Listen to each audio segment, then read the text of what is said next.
Merci beaucoup d'être fidèle à nos programmes. Bonsoir à tous et bienvenue dans ce 19h45 sur ITV. L'actualité de ce mercredi, c'est d'abord les fortes pluies qui se sont abattues sur Dakar. Conséquence, une partie du pont de l'Émergence s'est affaissée, bloquant la circulation durant de longues heures. Le collectif Andesam Dikoyi qui milite pour une assemblée de rupture. Son mémorandum qui contient 17 points a été signé par 4 coalitions politiques et s'engage ainsi à instaurer le changement dans la 14e législature. Et vous entendrez dans ce 19h45 le nouvel appel lancé par les retraités de la société Dakar Demdik. 200 ex-agents réclament à la direction générale 48 millions de francs CFA d'indemnité. Ils se sont invités à la cérémonie de réception aujourd'hui de 33 nouveaux bus Dakar Demdik. Et à suivre en fin d'édition, une nouvelle découverte. Nous irons au quartier Nimza 3 de Guédiouaï. Notre correspondant Boudin Diachi nous y attend.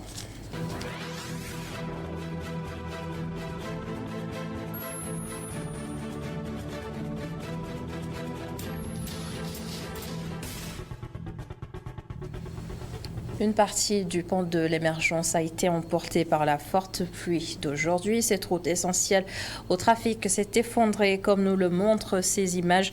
La circulation a fortement été perturbée. Une équipe de techniciens aussitôt dépêchée sur les lieux. Les précisions tout de suite du préfet de Dakar, Mortalatine. Comme vous avez pu le constater ce matin avec la grosse pluie qu'on a reçue, et là je signale que les services de la météo nous ont fait noter que c'est 84 mm de pluie qu'on a enregistré. Alors avec cette forte pluie, bien entendu, vous avez pu constater qu'une partie de l'autoroute a été impactée, coupée en réalité. Et on a été obligé quand même, pour permettre aux usagers de vaquer à leurs occupations, de fermer ce tronçon, mais de créer des déviations pour leur permettre en tout cas de circuler normalement et de ne pas avoir à subir beaucoup de désagréments. Comme vous avez pu le constater, l'entreprise en charge des travaux est là avec nous. Dans un premier temps, le déblai est en cours et nous nous sommes donnés comme objectif de tout mettre en œuvre pour que cette nuit, tous les travaux soient terminés, pour que demain matin, à la première heure, cette partie de l'autoroute soit rouverte à la circulation. Bon, vous savez, c'est des situations qu'on ne peut pas, prévoir. Parce que Dakar n'a pas l'habitude d'enregistrer en l'espace d'une heure 84 mm. Certainement, c'est ce flux, ce volume d'eau important qui explique cette situation. Comme ça peut arriver dans n'importe quel pays et dans n'importe quelle zone. Le plus important pour nous, c'est que dès que cette situation a été connue, des dispositions ont été prises pour non seulement dévier la circulation, mais engager l'entreprise chargée des travaux pour que de façon diligente, la partie affaissée soit réparée et que la circulation poursuive son cours normal. Plusieurs rues sont inondées, le trafic difficile aussi bien pour les automobilistes que pour les piétons. Les explications en images de Awadjo.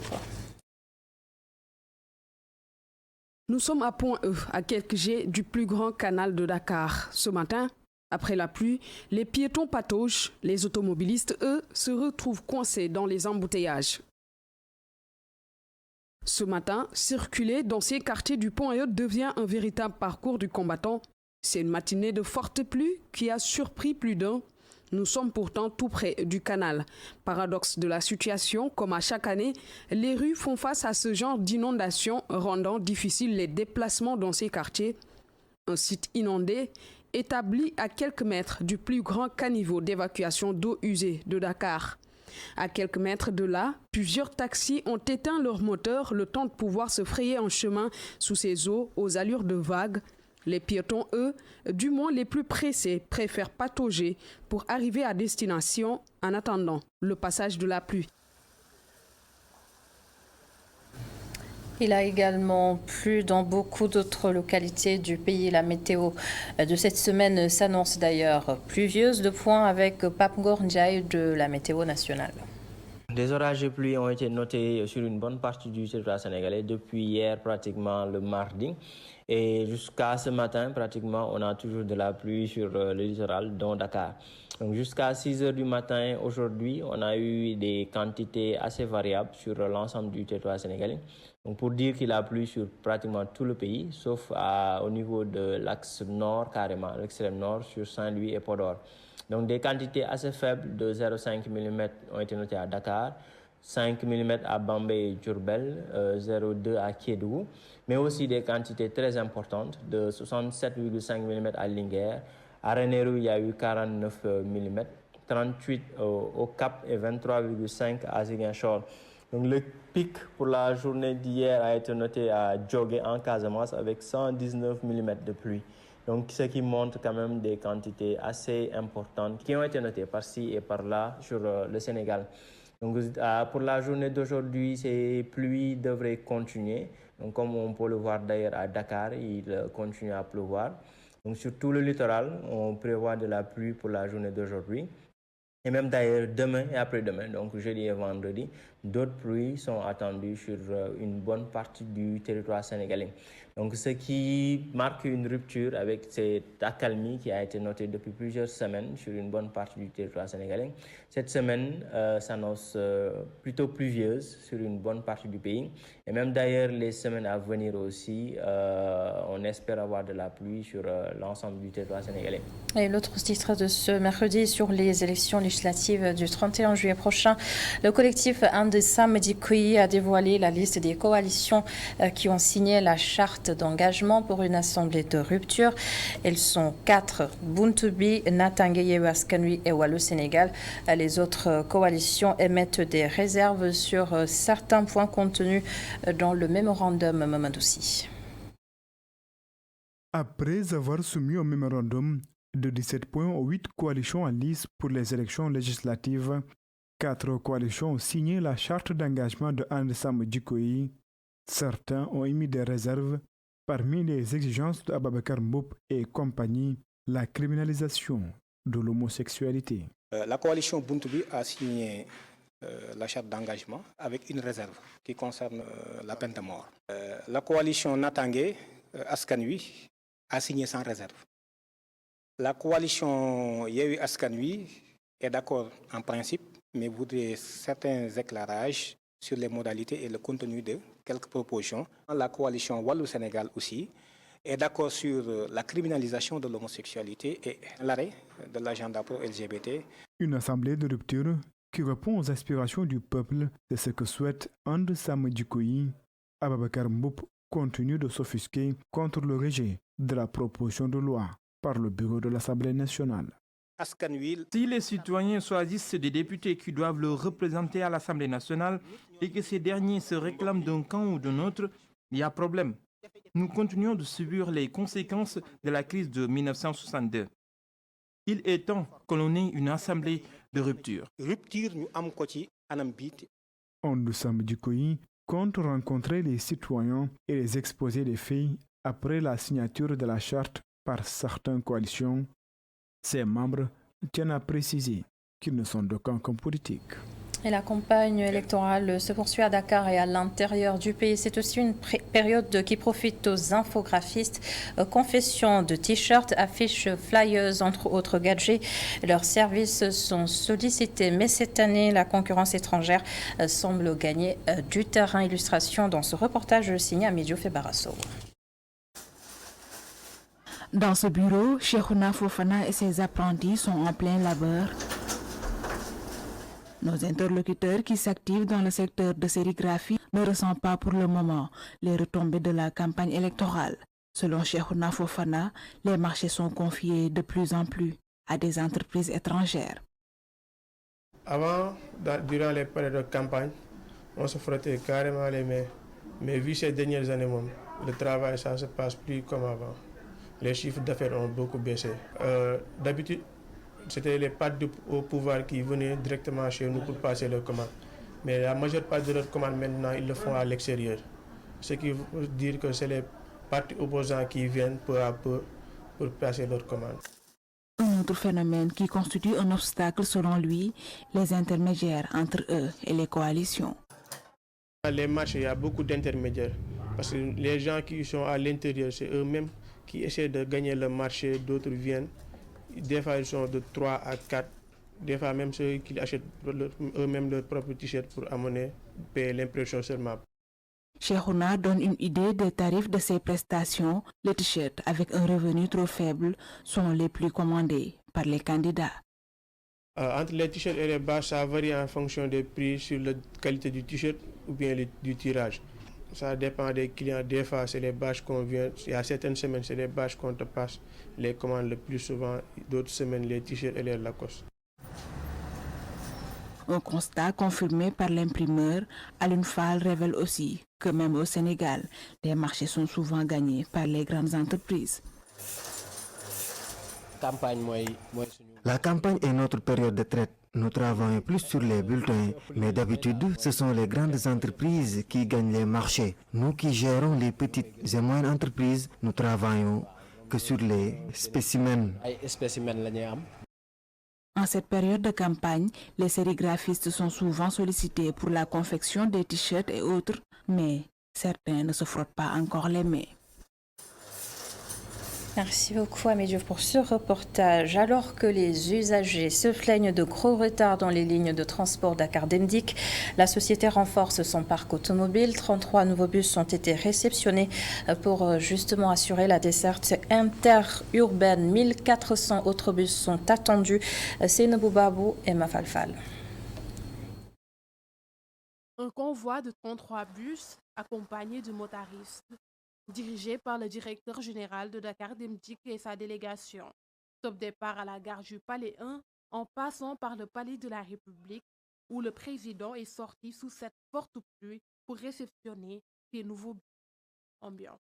Toutes les régions du Sénégal ont été servies. Selon le directeur général de Dakar-Demdik, ce projet d'acquisition de bus vient faciliter le transport et soulager les populations.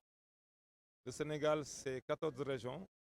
Il y en a qui n'étaient plus desservies à notre arrivée à la tête de l'entreprise. Aujourd'hui, toutes les régions du Sénégal sont prises en compte.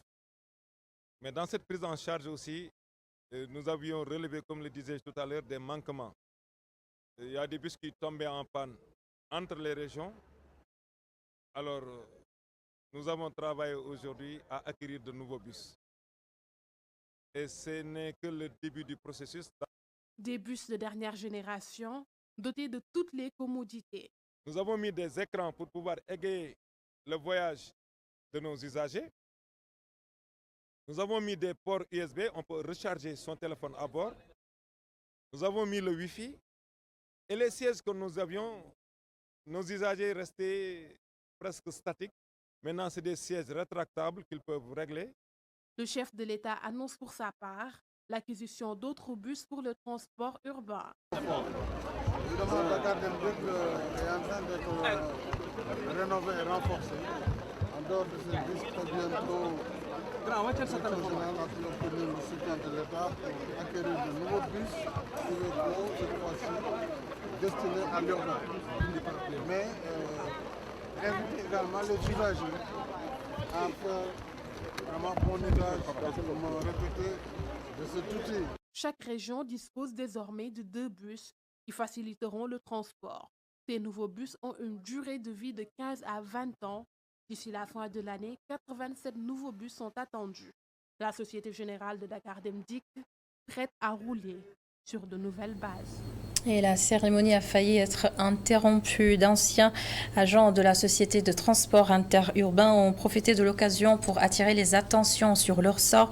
Au moins 200 personnes qui réclament à la direction générale de Dakar-Demdik 48 millions de francs CFA. Réaction croisée du porte-parole de ces retraités de Dakar-Demdik et du directeur général de la société. À 48 millions. Ça s'élève à 48 millions. Le directeur général a vendu 470 bus en ferraille. Le directeur général a donné à l'IPM 100 millions. Le directeur général a donné des avances de Tabaski. Il a remis 50 millions à la caisse de sécurité sociale.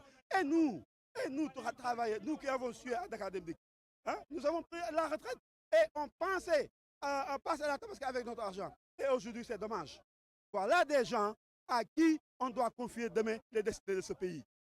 Et ils n'ont aucun remords envers ce qu'ils font, tout ce qu'ils font. Et c'est dommage. Je vais vous dire la vraie histoire.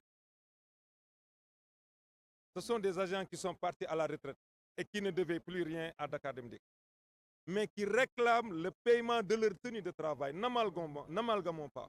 Dakar Dem Dikk ne leur doit pas de l'argent. Attendez s'il vous plaît, il y a une évaluation qui a été faite de ces tenues. C'est pourquoi j'ai dit n'amalgamons pas. Maintenant, moi, en tant que pater familias, qualité personne morale, je suis très ouvert à la discussion. La pêche artisanale est en souffrance à Lompoul. Selon les acteurs locaux, les bateaux étrangers ne respectent pas les normes établies et les services de l'État n'effectuent pas le contrôle qu'il faut. Correspondance au Sékou Diallo. Considérée jadis comme un secteur porteur, aujourd'hui la pêche artisanale souffre de tous les maux. Les accords de pêche signés par le gouvernement du Sénégal pour les navires étrangers sont en train de tuer ce secteur. Depuis des années, la pêche artisanale vit des moments très difficiles. Plusieurs éléments peuvent expliquer cette situation, mais les principales sources des problèmes, ce sont les accords de pêche signés par le gouvernement sénégalais, octroyés aux navires étrangers. Les navires étrangers violent en permanence la zone de pêche réservée à la pêche artisanale, qui est de 6 000 mailles. 6 000 mailles, c'est 12 000 km à partir de la plage. Nous avons constaté qu'ici à Lompoul-sur-Mer, les bateaux de pêche viennent pêcher jusqu'à 2 km de la plage, voire même 4 km de la plage. C'est ce qui est arrivé récemment. En plus du pillage, ils détruisent les filets des pêcheurs artisanaux. Ils causent en même temps des accidents mortels. Ces difficultés encouragent la migration irrégulière chez les jeunes. Nous disons à haute voix que le gouvernement du Sénégal est en train de tuer la pêche artisanale. Et qui tue la pêche artisanale tue la jeunesse sénégalaise. Et qui tue la jeunesse sénégalaise va voir le phénomène de l'immigration clandestine s'accroître. Vous avez vu ici à Lompoul, nous n'avons jamais connu l'immigration clandestine. Mais depuis des années que la pêche a été détruite par nos gouvernements, par les accords de pêche qui sont signés, nos jeunes sont en train de tenter l'immigration clandestine. Ces bateaux détruisent également tout ce qu'ils trouvent sur leur chemin. Et ces pêcheurs artisanaux ne sont presque pas dédommagés. Ils ont détruit les filets de pêcheurs estimés à plus de 200 millions. Plus de 100 pêcheurs ont été victimes, mais ils ont dédommagé 85 pêcheurs. Et le dédommagement n'a pas suivi les règles. Parce qu'ils les avaient donné une enveloppe de 12 millions pour partager entre les pêcheurs de Lompoul-sur-Mer. Ces pêcheurs artisanaux de Lompoul-sur-Mer étaient en point de presse pour dénoncer leurs difficiles conditions de vie. Ils demandent également à l'État du Sénégal plus de considération. Et l'on s'arrête à Mbacké. Un des quartiers de la commune est dépourvu d'infrastructures de base. Les populations de Darussalam sont également tourmentées par une insécurité saisissante. Correspondance Gorandaglo et Tchernofaï. Darussalam Extension, un quartier périphérique de la commune de Mbacké. Ici, l'accès à l'eau potable et à l'électricité reste un véritable problème, d'où le cri de cœur des habitants de cette localité. L'objectif de ce point de presse est de faire un diagnostic sans complaisance de la situation qui prévaut dans notre quartier, qui manque de tout et est laissé à lui-même, malgré sa forte population. Il est véritablement à la croisée des chemins, ce qui s'explique par un manque criant d'eau et d'électricité. La population éprouve d'énormes difficultés pour se procurer le liquide précieux. Ainsi, le porte-parole des habitants de Darussalam Extension d'ajouter que l'insécurité galopante gagne du terrain dans ce quartier. La nuit, l'obscurité y règne et les agresseurs sèment la terreur dans les ruelles et les rues du quartier et de façon récurrente. Les toxicomanes et les badauds ont élu domicile au niveau du marché. Ce lieu abrite aussi d'un mal très défectueux. Le poste de santé n'a que 2 salles de soins pour accueillir les malades et les accouchements. Et pire encore, nos malades sont évacués en taxi et en charrette. À cet effet, les habitants de Darussalam Extension dénoncent l'inertie des autorités administratives et municipales du département de Mbacké. Ici à Santhi Darussalam, car les autorités n'ont cure de ce qui se passe. nous constatons une stigmatisation du quartier de la part de ces autorités-là. Ils n'y viennent que lors des campagnes électorales. Face à la presse, les habitants de Darussalam Extension, en colère noire, mettent en garde les leaders politiques qui, selon eux, n'œuvrent que pour leur intérêt. L'actualité hors du Sénégal à présent au Mali voisin, le Mali qui expulse le porte-parole de la mission des Nations Unies, MINUSMA. Les autorités de la transition lui reprochent des informations inacceptables sur l'affaire des 49 militaires ivoiriens. Olivier Salgado a 72 heures pour quitter le territoire malien. Les autorités préconisent toutefois être prêtes à poursuivre le dialogue et la coopération. Fin de la visite du chef d'état-major d'Israël au Maroc, une visite militaire qui renforce les liens de coopération entre les deux pays concernant les renseignements. Cette coopération va accroître les liens entre les services de Rabat et Tel Aviv dans le but de maintenir une stabilité régionale.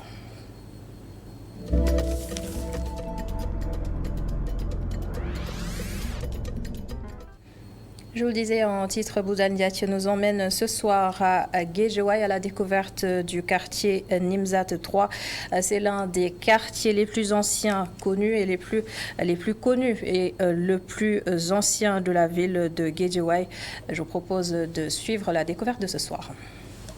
Le quartier Nimzat 3 est l'un des anciens quartiers de Guédiawaye. Dans ce quartier, presque toutes les ethnies y cohabitent. Le quartier est implanté ici depuis 1972. C'est des populations qui ont été déplacées effectivement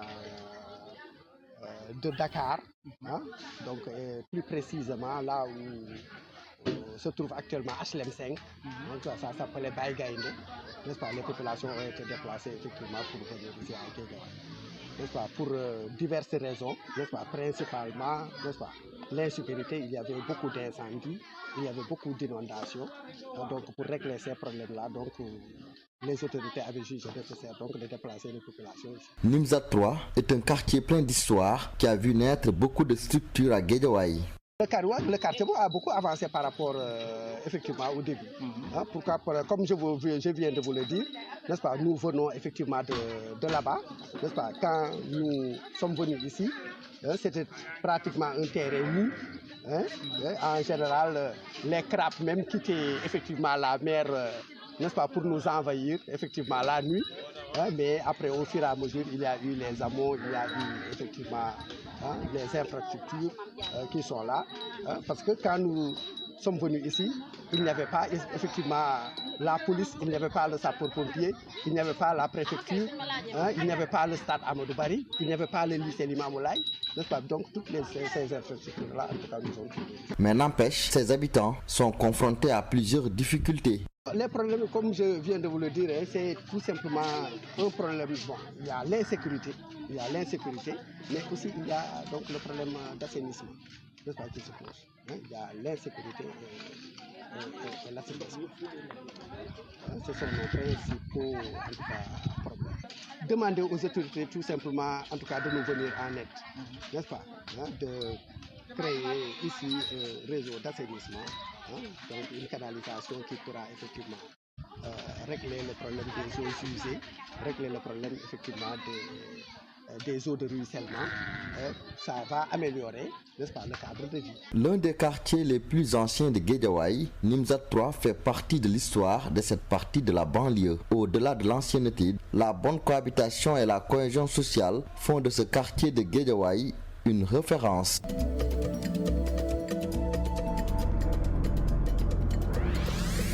Et on se quitte sur ces notes de découverte. Merci beaucoup d'avoir suivi ce journal. Merci à l'ensemble des équipes en régie et bonne suite des programmes sur ITV. Bonsoir à tous.